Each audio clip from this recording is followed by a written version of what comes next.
Hello everyone, welcome to third part of introduction of partnership. In previous classes again we went through basic terminology of partnership, preparation of P&L appropriation account and partners capital account, in which there were two different methods of preparation of capital. One is fixed and second is fluctuating capital method.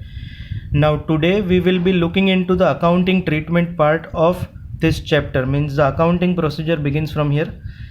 Various transactions for which entries we need to pass. Before we start up entries, just basic point to be kept in mind.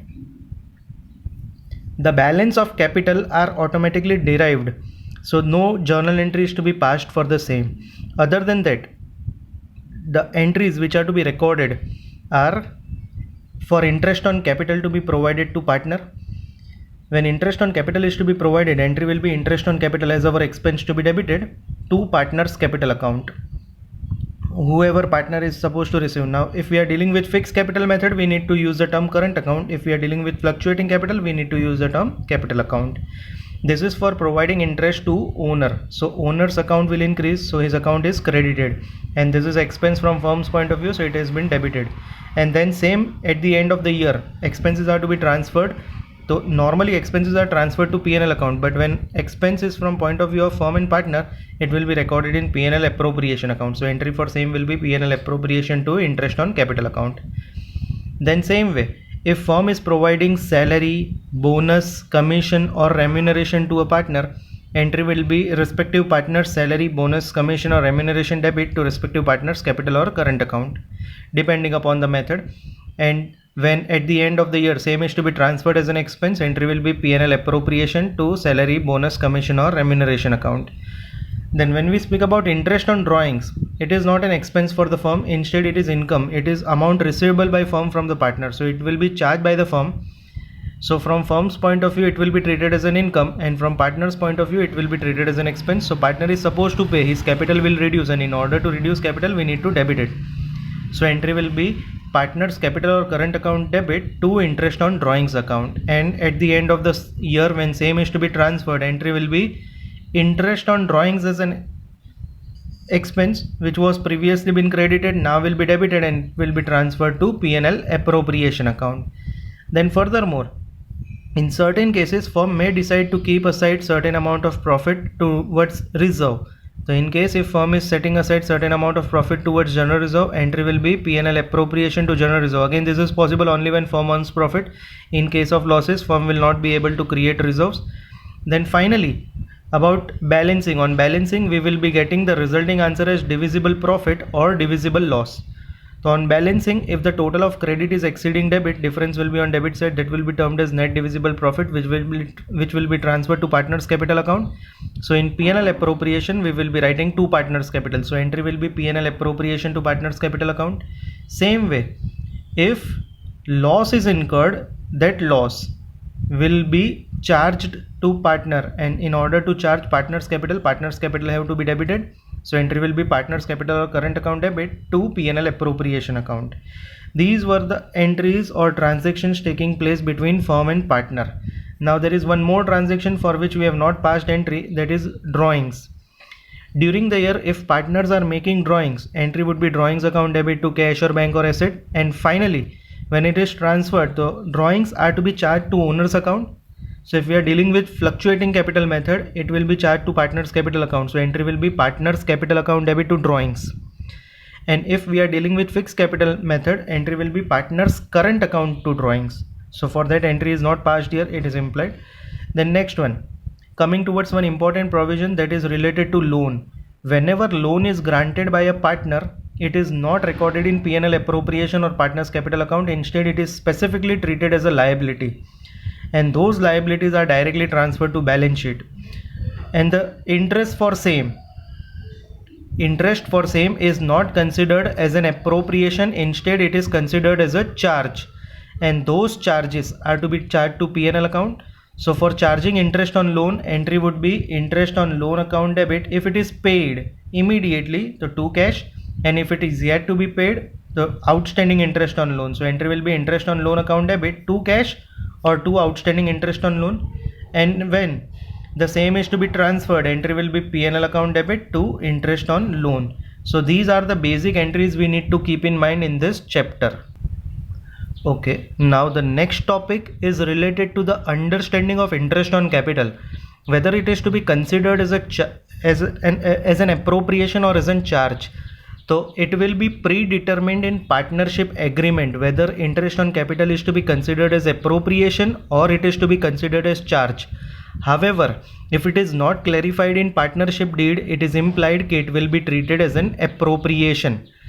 Now one by one I'll be explaining examples. There are 5 basic examples related to same, whether interest on capital will be considered, how the accounting treatment will be made when interest on capital is considered as an appropriation or charge. Let us take one example. This is common for all the cases. A and B are partners sharing profits in ratio of 4:1 with capitals on 1st April 19 of rupees 4 lakh and rupees 2 lakh. This illustration is available in textbook as well.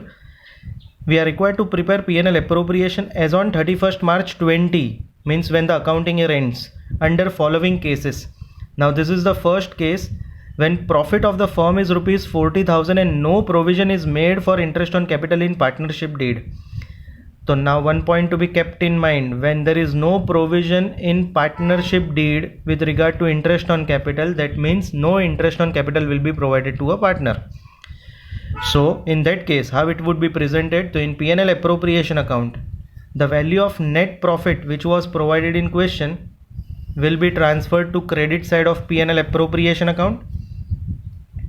Then as there are no entries, we cannot provide interest on capital, so there are no entries, so total of credit is more than debit and difference will be on debit side, and this difference of 40,000 will be termed as net divisible profit, and that net divisible profit is to be distributed among partners.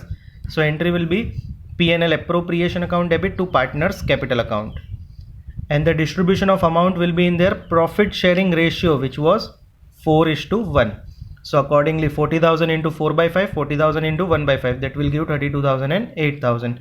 So this was the first case when there is no provision in partnership deed. Now coming towards second case.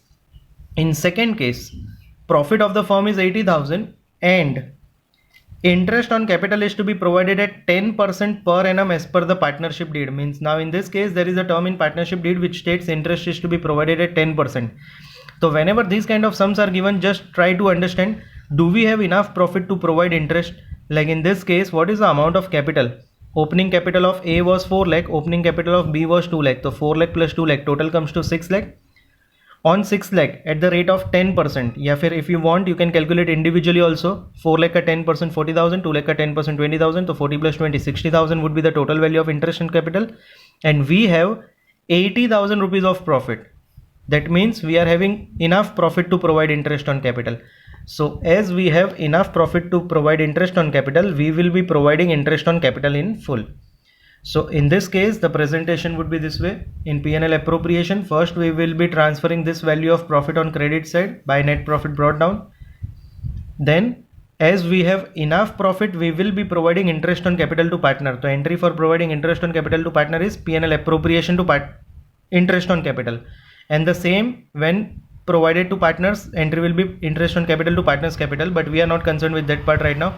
This entry from point of view of P&L appropriation, so entry will be P&L appropriation to interest on capital, and based on their opening capitals 4 lakh and 2 lakh, 10% of same will be 40,000 and 20,000, so total comes to 60,000. Now on balancing, as there are no further entries in this question, again on balancing total of credit is exceeding debit.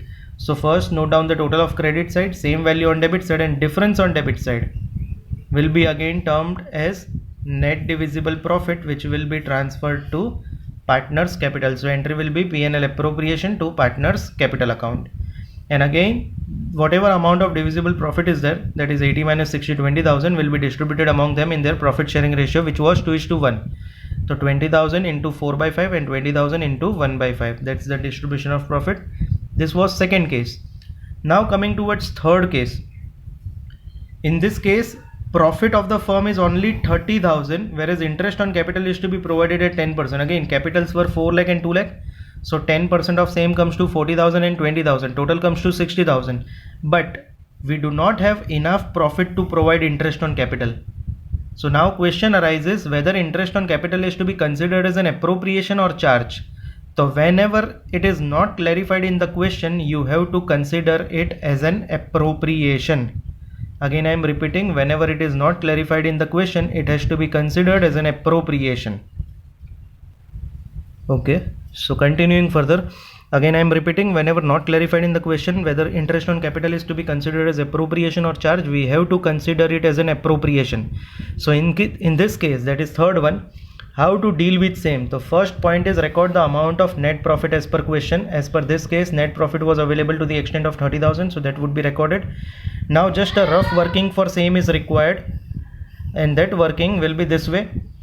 Try to understand what is the amount of interest on capital to be provided. The interest on capital to be provided to partner A and B, as we calculated based on opening capital 4 lakh and 2 lakh, 10% will give 40,000 and 20,000. Now the same amount 40 plus 20, 60,000, but we are not having enough profit. As we are not having enough profit, we cannot provide more than 30,000. So in this case, by default, the amount of interest on capital will be equal to 30,000 only. And now question arises how this 30,000 has to be distributed among partners. So for this 30,000, we have to consider the ratio of interest on capital. So refer to the ratio of interest on capital based on interest on capital, 40,000 and 20,000. So 4 zeros cut. Ratio comes to 4:2. On further simplification, the resulting answer comes to 2:1. So in short, in this case, as we did not have enough profit and interest on capital was to be considered as an appropriation, we will be distributing the available balance of profit in form of interest on capital in ratio of IOC. And ratio of IOC was 2:1, which is asset in this way. So that will be ultimately equal to 20,000 and 10,000. This is most important case. Whenever not clarified, we have to consider it as an appropriation. Now coming towards fourth case. In fourth case, profit of the firm is 30,000. Again same as previous case, and interest on capital is also to be provided at 10%, but it is specifically mentioned in this case that interest on capital is to be considered as charge. So whenever it is specified that interest on capital is to be considered as charge, that means no concern whether we have enough profit or not, we have to provide interest on capital. So in this case, the procedure of writing, the very first thing, note down the amount of net profit available. So net profit will be transferred to credit side. Then as interest on capital is to be considered as charge, we are not required to see whether we have enough profit or not, directly provided. So interest on capital at 10% to partner A and B at the rate of 10% on 4 lakh and 2 lakh comes to 40,000 and 20,000. So total comes to 60,000.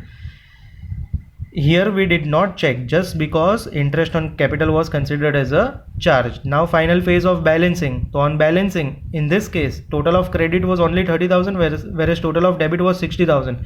So first we need to note down total of debit side. Same value will be posted on credit side, and now balancing, and difference amount on credit side will be 60 minus 30, that is 30,000, and this 30,000 will be treated as net divisible loss, and the loss is again to be charged to partners, so by partners capital account, and this loss will be borne by partners in their profit sharing ratio, which was 4:1. So 30,000 divided by 5, 6,000 into 1 and 6,000 into 4, that is 24,000 and 6,000. And last case is, suppose the firm has incurred a loss of rupees 10,000 and interest on capital is again to be provided as charge on profit. So again it is specifically given that interest on capital is a charge. So whenever it is specified that interest on capital is a charge, no concern whether we have profit or not, we have to provide it. So in this case, the way of writing accounts will be, the very first step, note down the amount of loss, that was 10,000, that will be posted on debit side. Profits are recorded on credit side, so loss will be transferred to debit side. As interest on capital is considered as a charge, we need to provide complete value of interest on capital. So to interest on capital based on their opening capitals 4 lakh and 2 lakh, that is 40,000 and 20,000, so total comes to 60,000. And on final balancing, total of debit exceeds credit, so difference on credit side comes to 70,000, and this 70,000 will be distributed in form of net divisible loss among partners in their profit sharing ratio. So entry will be by partners capital and in profit sharing ratio, which was 4:1. On further simplification, 70,000 divided by 5, 14,000, into 4, 56, and into 1, 14,000. So that's all for today.